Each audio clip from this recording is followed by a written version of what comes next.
आपके भविष्य के दरवाजे बड़े पैमाने पर खुल जाएंगे अगर आप स्कूल में फर्स्ट न आएं। आप वास्तव में देख सकते हैं कि मैं अपने जीवन में क्या कर सकता हूं। 5 लोगों की टीम बनाएं और एक दूसरे के लिए हर विषय में ट्यूशन दें। लोग जीवन के हर पहलू को ऐसे ही लेते हैं। परीक्षा का मतलब है उनका पेट खराब हो जाता है। मैं बहुत अच्छे से जानता हूं क्योंकि मेरा भाई एक फार्मेसी चला रहा था मैसूर में, और परीक्षा का मतलब था कि हर कोई आकर पेट ठीक करने की दवाई लेता था और फिर परीक्षा देने जाता था, नहीं तो वे परीक्षा हॉल को गंदा कर देते।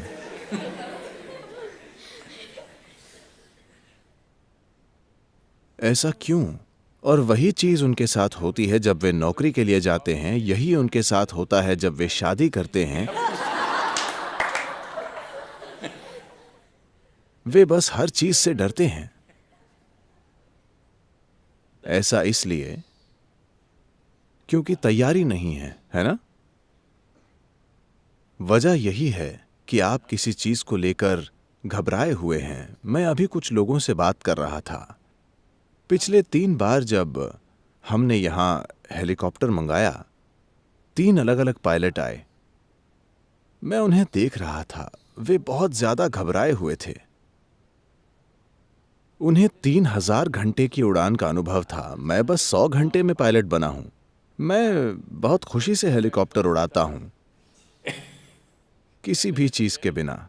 इस हद तक कि अमेरिका में मेरे इंस्ट्रक्टर से हमारे एक व्यक्ति ने पूछा, आप सदगुरु के बारे में क्या सोचते हैं? क्या वे आपके लिए अच्छे छात्र रहे हैं? और ऐसी सारी चीजें। उन्होंने एक चीज कही, उनके बारे में मेरी एक ही चिंता है, लगता है कि वे मौत से नहीं डरते। उन्होंने पूछा, इससे आपका क्या मतलब है? वो बोले, चाहे आप इंजन बंद कर दें, वे मुस्कुराते रहते हैं और जो करना है वही करते हैं। हेलीकॉप्टर में ये एक बड़ी चीज होती है, ऑटो रोटेशन। मतलब आप इंजन बंद कर दें और इंजन के बिना नीचे उतरें, हमेशा एक इमरजेंसी की तैयारी में।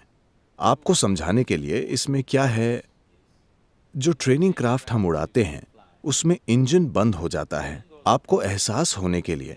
देखिए, इस एहसास में थोड़ा समय लगता है। आप लगातार उड़ रहे हैं, इंजन फेल होता है, तो आपको जानने में कि इंजन फेल हो गया है ये समझने में 2-3 सेकंड लगते हैं, क्योंकि रोटर अब भी शोर कर रहा है।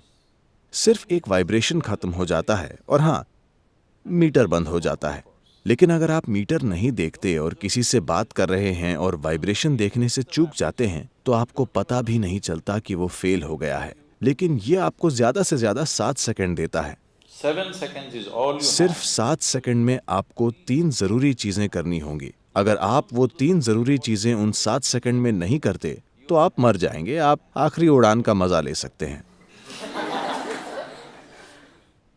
तो जब हम बिना किसी चेतावनी के उड़ रहे हैं, एक प्रशिक्षण ये है कि वे इंजन बंद कर देते हैं। तो मैं बस वो करता हूं जो मुझे करना है और बहुत उत्साहित हो जाता हूं। और मैंने 100 से ज्यादा ऐसी लैंडिंग की हैं। तो वे बोले, मैं सच में उनके लिए डरता हूं क्योंकि उनमें डर नहीं है। मैंने कहा, मेरे पिता की भी यही समस्या थी, सिर्फ आपकी नहीं। मेरे पिता अपना सिर पीटते हुए बोलते थे, इस लड़के के दिल में कोई डर नहीं है, इसका क्या होगा? मैं कभी नहीं समझ पाया क्यों। Why is fear a qualification? डर एक काबिलियत क्यों है? डर एक गुण क्यों है? जागरूकता एक गुण है, सजगता एक गुण है, ज्ञान एक गुण है, आखिर डर एक गुण क्यों है? तो अगर आप अपनी परीक्षा को लेकर बहुत डरे हुए हैं, आप अच्छा करेंगे, क्या ऐसा है? आप किसी इंटरव्यू के लिए बहुत डरे हुए हैं, आपको अच्छा करना चाहिए, क्या ऐसा है? आप शादी करने से बहुत डरे हुए हैं, आपको अच्छा करना चाहिए।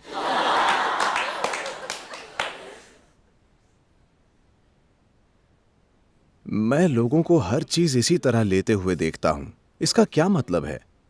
इसलिए कोई ऐसे सोचता है, बोर्ड परीक्षा, आगे जाकर मेरा क्या होगा?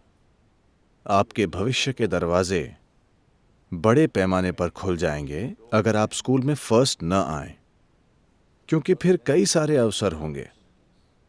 अगर आप 99% लाते हैं तो आप मेडिकल कॉलेज पहुंच जाएंगे। या आपको 90% आते हैं तो आप इंजीनियरिंग कॉलेज पहुंच जाएंगे। अगर आप 65% लाते हैं तो आपका जीवन खुल जाता है। आप वास्तव में चारों ओर देख सकते हैं, मैं अपने जीवन के साथ क्या कर सकता हूं।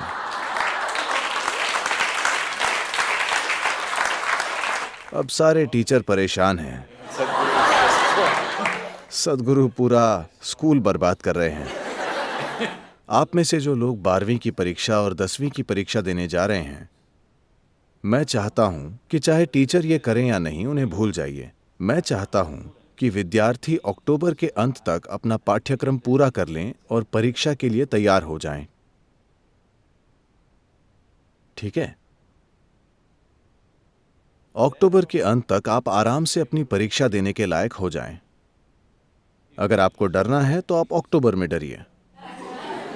नवंबर में हम आपको एक और देंगे।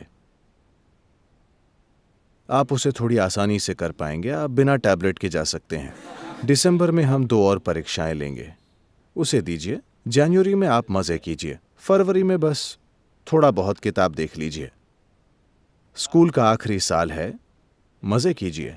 मार्च में परीक्षा आए तो बस वहां जाइए और आप पहले ही 5 बार ये कर चुके हैं, तो दिसंबर तक आप 5 बार वही परीक्षा देकर बोर हो गए होंगे। तो आप बोर्ड परीक्षा के लिए तैयार हैं। 12वीं 10वीं 5 लोगों की टीम बनाएं, वे साथ मिलकर पढ़ें। टीम इस तरह बनाएं कि जो लोग अलग अलग विषयों में अच्छे हैं वे साथ हों और एक दूसरे के लिए हर विषय में ट्यूशन दें और टीचर उनकी मदद करें।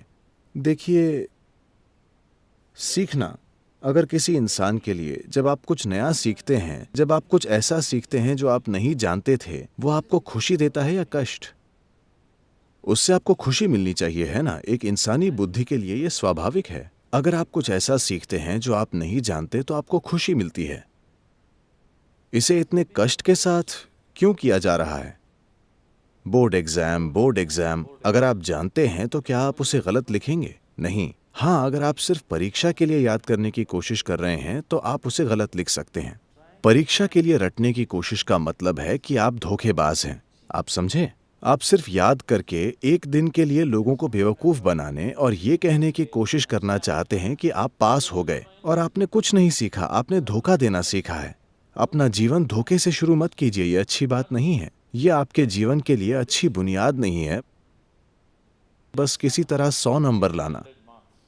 सिर्फ एक दिन के लिए आपने कुछ याद किया और पेपर पर उसे उलट दिया, क्या यह धोखा नहीं है? शिक्षा के मकसद को ही हराना है ना? हम कुछ जानते हैं इसलिए हमें अगली क्लास में जाना चाहिए। ये नहीं कि हमने किसी तरह परीक्षक को चकमा दे दिया इसलिए अगली क्लास में चले गए। हमारे जीवन में उसका क्या अर्थ है? उसका कोई अर्थ नहीं। अपना जीवन धोखे से शुरू मत कीजिए। कोई फर्क नहीं पड़ता कि कौन आपके बारे में क्या सोचता है। महत्वपूर्ण यह है कि आप अपने जीवन में अपनी बुनियादी ईमानदारी बनाए रखें। एक इंसान के लिए यह बहुत जरूरी है। मेरा विश्वास कीजिए, यह किसी को धोखा देने की बात नहीं है, यह किसी से बेहतर होने की बात नहीं है। यह है कि मैं यहाँ हूँ, मैं अपने समय का सबसे अच्छा इस्तेमाल करूंगा। जब मैं यहाँ हूँ, मैं पूरी कोशिश करूंगा। कोई फर्क नहीं पड़ता कि कोई इसे मंजूर करता है या ना मंजूर। और कोई 2 इंसान एक जैसे नहीं होते। कोई हाई स्कूल में बैक बेंचर हो सकता है, मगर वो जीवन में फ्रंट बेंचर हो सकता है। तो ये कुछ नहीं तय करता। अपने जीवन में हर जगह पर, स्कूल से कॉलेज और प्रोफेशन तक, हम ये सोचकर खुश ना हों कि कोई हमसे पीछे है या कोई हमसे नीचे है। आपको किसी और की असफलता का आनंद क्यों लेना चाहिए? अगर आप अपने पहली रैंक का आनंद लेते हैं तो बस वही महत्वपूर्ण है ना?